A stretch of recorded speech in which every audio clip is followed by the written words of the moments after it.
You can keep talking. Come here. That look good. Thank you guys for joining Black Magic Commander today. And you know what? I'm Kelly, I'm the Flicker guy, and this is Black Magic Commander. We're gonna show y'all what's up. Let's open these bad boys up, okay? We're gonna start with a fan favorite here, Astarion Thirst or whatnot. So we're gonna get that vampire taste on. Start y'all off with the bloodsuckers, you know what I'm saying? I'm all pointy ears, my love. It's not you. You understand? It's me. I have standards. That's a quote from Astarion from the Baldur's Gate 3 game. Check it out. It's pretty cool. Thank you for being a part of Secret Lair. All right. So we got the non-foily here. You know, I was like, let's see what the non-foil looks like compared to the foil. So I have a couple of foils open up here. Also, again, we want to thank Anthony for bringing these secret layers to us and letting us go ahead and see them. So thank you, sir. And without further ado, we'll get it started. Let's take a look. Astarion the Decadent for an Orzhov. Look at that man chest. He's a 4/4 vampire elf rogue. He has Death Touch, Lifelink. At the beginning of your end step, choose one. You can feed. Target opponent loses life equal to the amount of life they lost this turn. Friends, you gain life equal to the amount of life you gain this turn. Keep your distance, darling. So, yep, that's Astarion. A key character in the Baldur's Gate 3 game. I did like that about the DnD set that they did for Magic, is that they used a lot of the characters. Well, pretty much every main character was in the game, and that's pretty dope if you ask me or whatnot. Yeah, and so this is just a nice little reprint of Astarion. It's a pretty cheap card, but it's kind of nice to see him in a new light here with a new set. Same as another one that's coming up next. I think you guys will like. We have Exquisite Blood for a black enchantment. Whenever an opponent loses life, you gain that much life. Let's make ourselves comfortable, shall we? You can hear a bite of neck. And I don't know if you guys know, but Exquisite Blood was one of those super pricey enchantment cards back in the days. It has now went down a lot because, of course, of the reprints and all, but it combos with another special card. And let's see if it's the next one. Oh, and it is Sanguine Bond, 3 and 2 black enchantment. Whenever you gain life, target opponent loses that much life. Careful, I bite. And it looks like he's biting Will's neck. He didn't get a card in this set, but I think that's Will. It definitely looks like him, and he is in the D&D Baldur's Gate set. So, but yeah, Sanguine Blood and Exquisite Blood. If you don't know, it's a combo. They feed off each other. All you need is somebody to lose life or take damage, and it just constantly hits until you win the game. So yeah, that is a combo piece there. So a very big one. If you didn't know about it. Next we have Anguished Unmaking. Is 1 in Orzhov. It's an instant. Exile target non-land permanent. You lose 3 life. Don't know? I don't know. I'm sure a vampire spawn could still rip out your throat. So, yep, that's him. Actually, it's kind of in reference to the beginning of the game when you actually meet Astarion in Baldur's Gate 3. He actually tries to ambush you and kill you. So, I'm assuming this is the player character. And you got Astarion. That's kind of one of those kind of nice throws at the game or whatever. So, that's pretty cool to kind of see that or whatnot. So, pretty dope card. Looks good. But I mean, it's Anguish Unmaking. So, let's you exile something. So, always great. Next, we have Mortify, another 1 in Orzhov instant. Destroy target creature or enchantment. Can you feel Death's cold grip? And look at that cool art of him just backstabbing somebody. He's a dastardly rogue.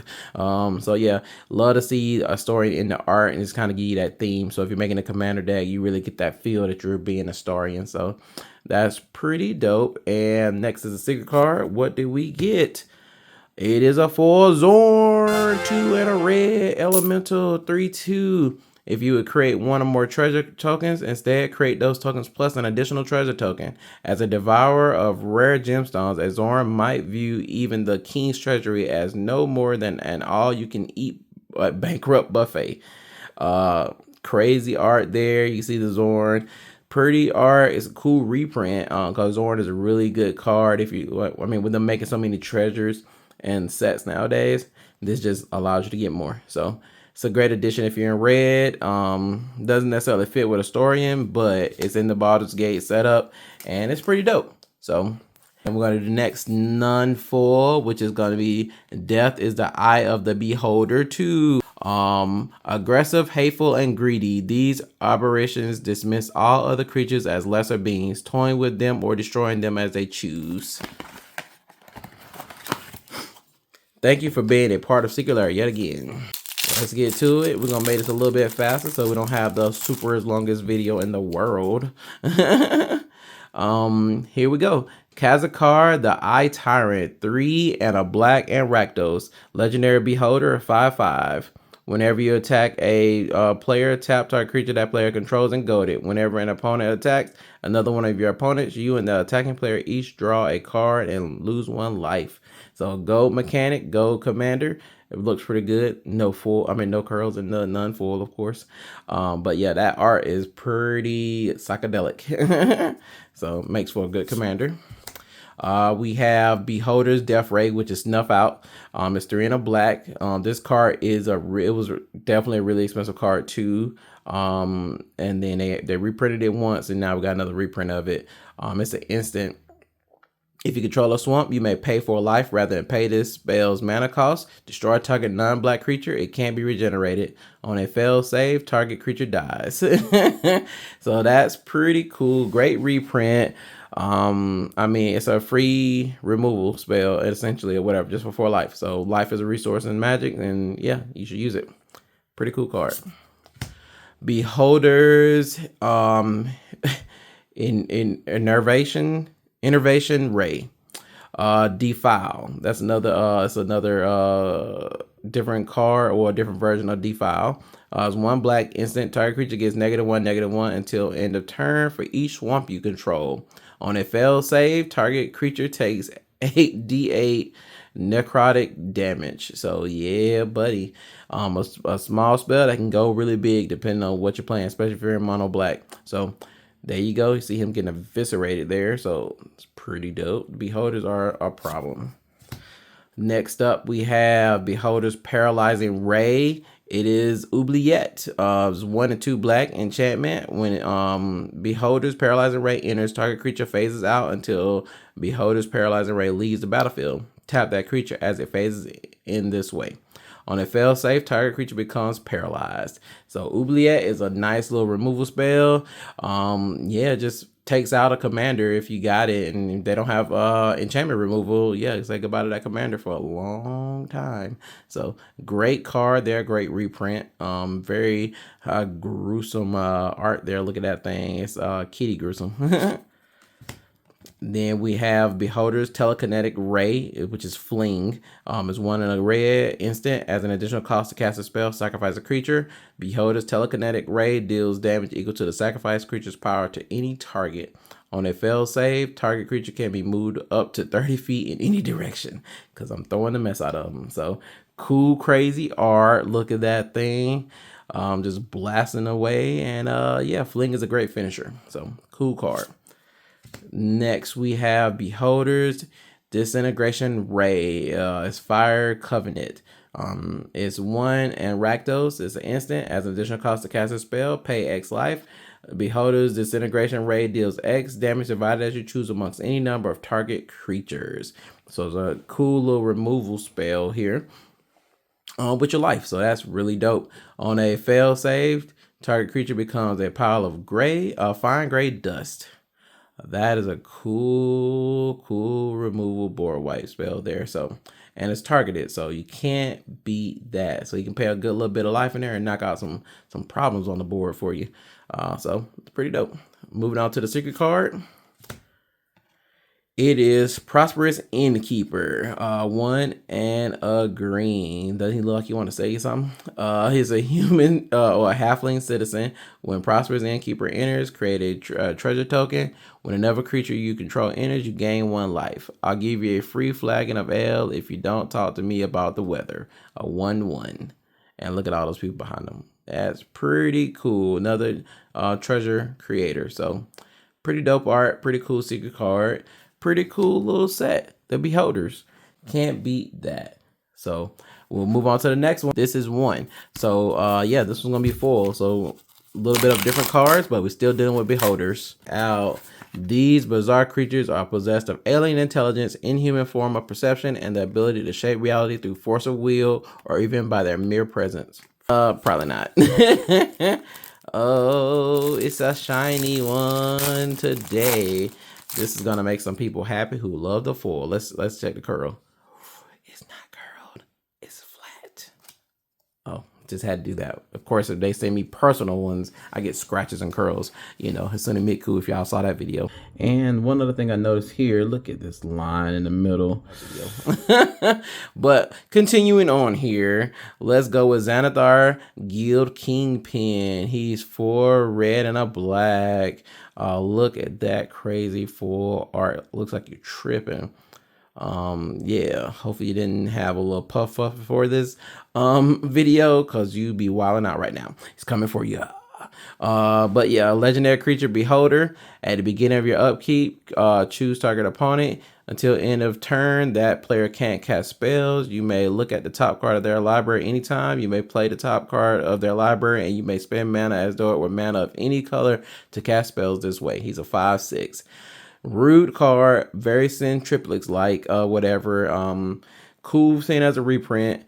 Yeah, this guy's mean. A lot of people don't see him like to see him on the board, and with him being a 6-drop, if they kill him, it's so hard to recast him multiple times. So yeah, that's that guy. But he is a problem. All right, next Foley boy, Beholder's Charm Ray, which is actually a bribery. It's 3 and 2 blue. It's a sorcery. Search target opponent's library for a creature card and put that card onto the battlefield under your control. Then that player shuffles. On a fail save, target creature becomes charmed. Say, now you belong to me. Look at that art. Him fighting these avian guys or whatnot, just controlling the mess out of people. So yeah, that is the Beholder for you. They are some mean guys. Next up, we have Beholder's Sleep Ray. It's Stifle, which, oh, nice reprint there. Stifle, that is a card that people underestimate. But the blue god, Jelani, definitely surprises us sometimes with a freaking random Stifle. It's 1 blue. It is instant. Counter target activated or triggered ability. On a fail save, target creature falls asleep. So Stifle is a problem card. It just shuts stuff down, stops people from doing what they want to do. So I mean, you pretty much turn anything off. It's great if you use it on Eldrazi. It's awesome. Yeah, let's move on. Beholder Slowing Ray is delay, 1 and a blue instant. Counter target spell. If that spell is countered this way, exile it with 3 time counters on it instead of putting it into its owner's graveyard. If it doesn't have suspend, it gains suspend. On a fail save, target creature's speed is halved. So cool card. It doesn't necessarily get rid of the spell completely. It does put it on a time clock for the next turn. When the table knows that they got impending doom, yeah, they're more likely to just all out attack that player, which this card could come in handy for you. And sometimes people need to play their spell on that turn to really get the full effect. So yep, look at that Ray right there, delaying that mug stasis time. Look at that art. Cool. Next up, Beholder's Petrification Ray, 5 and 2 black. This is blood money. Sorcery, destroy all creatures. For each non-token creature destroyed this way, you create a tap treasure token. On a fail save, target creature begins turning to stone. So yeah, blow the board up. That's what this says. Blow the board up. 7 mana, but you get back a refund and tap treasure. So when your turn come back around, you'll have more money to deal with. So cool. And you see him with the greedy face on the whole setup. So beautiful art there too. All right, next up we have Beholder's Fear Ray. So y'all see the theme going on here, right? Just so you know, this is Drowned in the Lock. Is Demir, is an instant. Choose 1. Counter target spell with mana value less than or equal to the number of cards in its controller's graveyard. Or you can destroy target creature with mana value less than or equal to the number of cards in its controller's graveyard. On a fail save, target creature becomes frightened. And he looks Rick and Morty scared. It's crazy, right? Crazy art, to say the least, with the eye in the background behind it. So, yeah, you get it. Last card, secret card. What could it be? Oh, What? Prophet Zan Keeper. Yeah, that guy makes some treasures. You've seen him already. There you go. It is Karlach's Rage. Look at this.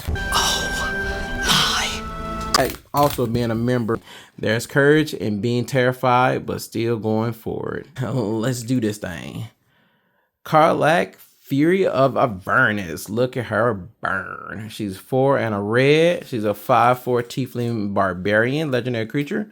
Whenever you attack, if it's the first combat phase of the turn, untap all attacking creatures. They gain first strike until end of turn.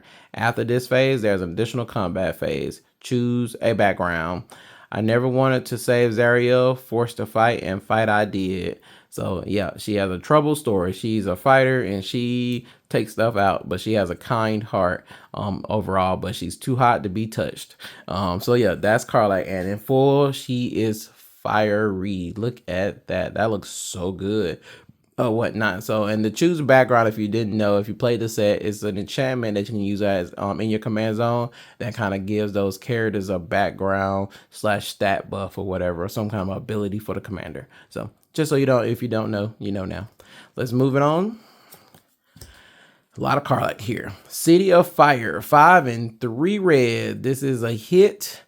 Her smashing that hammer down, looking fiery. Enchantment, she has Convoke, which means you can tap any creatures for the colorless, any number of creatures for the colorless. And then if it is a red creature, it does pay for the color mana as well. So essentially, you could just tap 8 creatures in place for free if you have 8 creatures. If a source you control would deal damage to a permanent player, it deals triple that damage instead. Oh yeah, that's wild. Avernus was never my home. She don't love the hell, which Avernus is essentially hell in the Baldur's Gate universe, just so you're aware. So yeah, she did not want to be there. She loves being on Earth. But yeah, throwing hands or whatever, that makes her a super threat. You put that on the infield.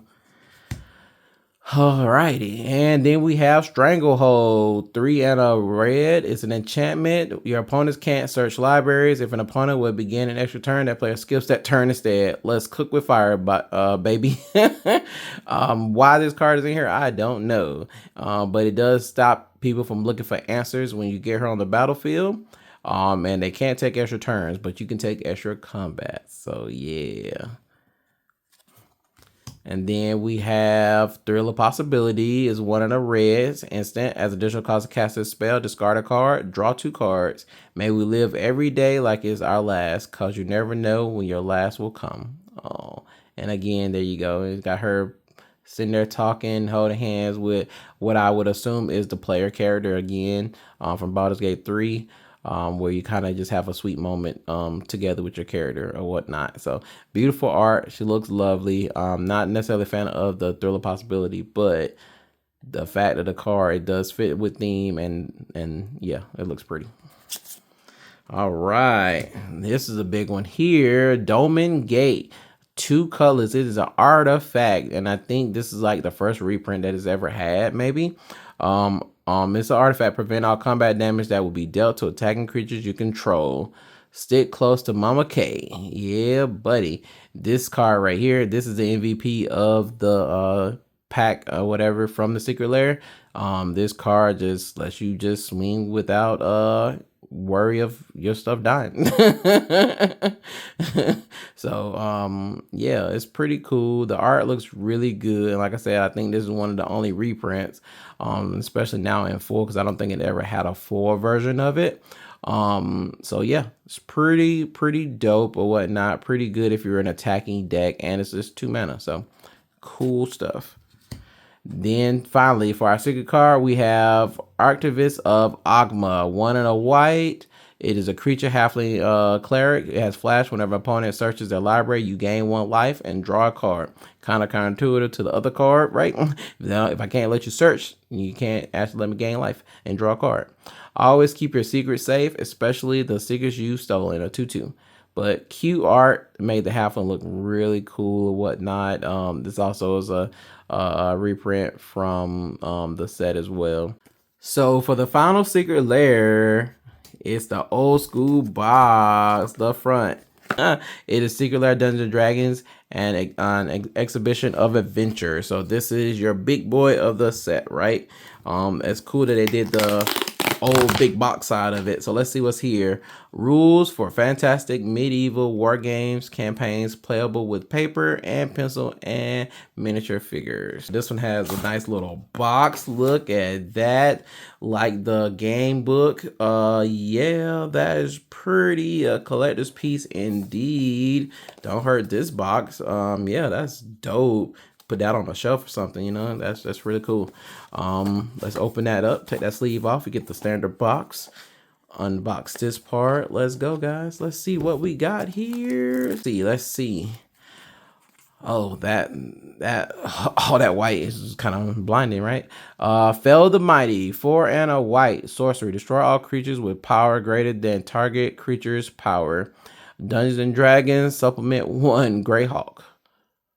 Yeah, you see it. It's very basic art or whatnot, but it's very DnD like or whatnot. And so that's the draw of this one set here. So yeah, basic simple card.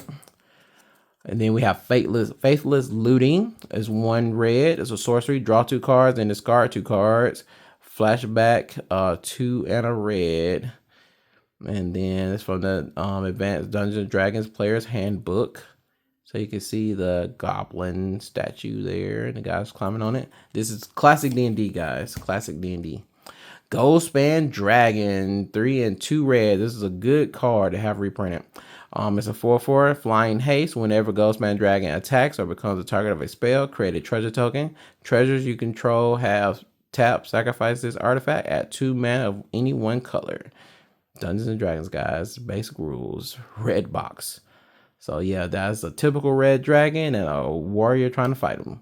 So yeah, and you can see the foiling is on there, but like I said, it's a very old school type of look of a card. So it looks pretty cool. I like the foiling on the sword, how it looks like it has power or something. So it's pretty nice.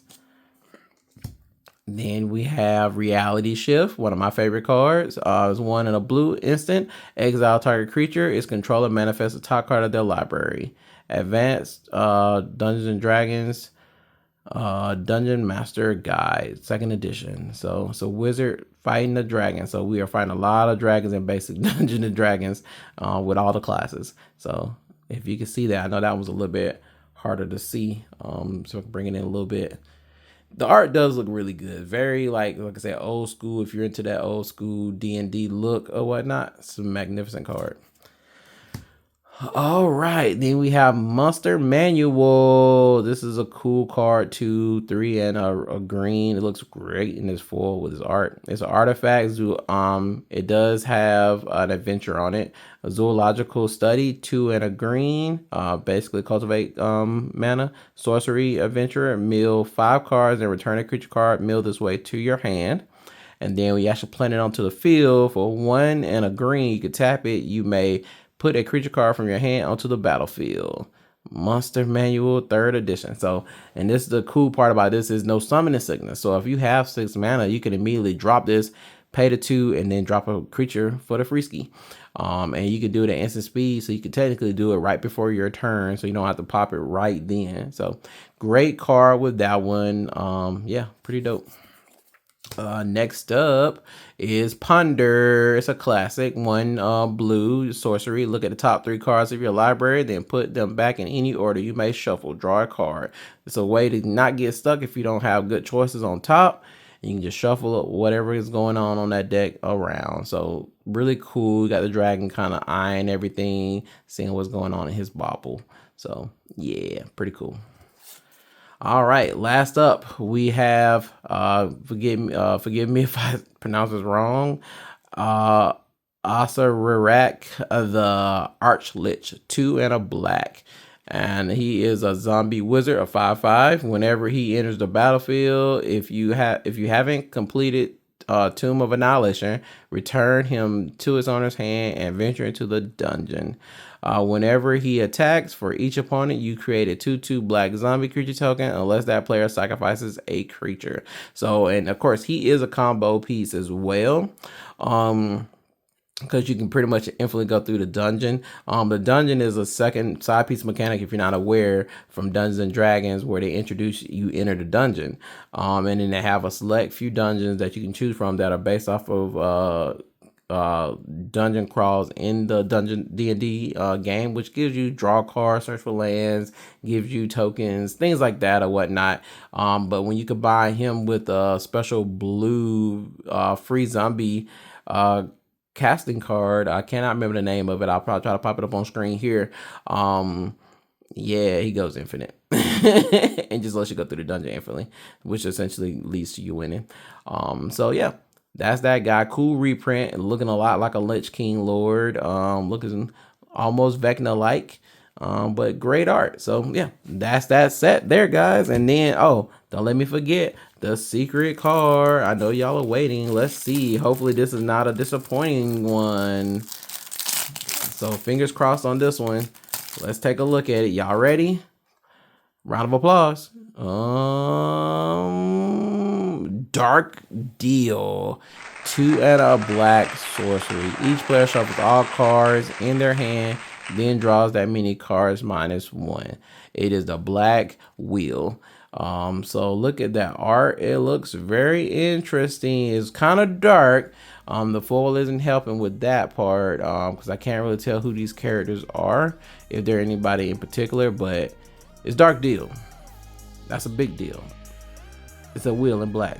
So yeah, that is it. Dungeons and Dragons, Secret Lair, you know, that's pretty dope. And I'm gonna clean all this up, and you guys keep it locked and keep checking in with me. Like and subscribe, and just remember, the gathering is in the black.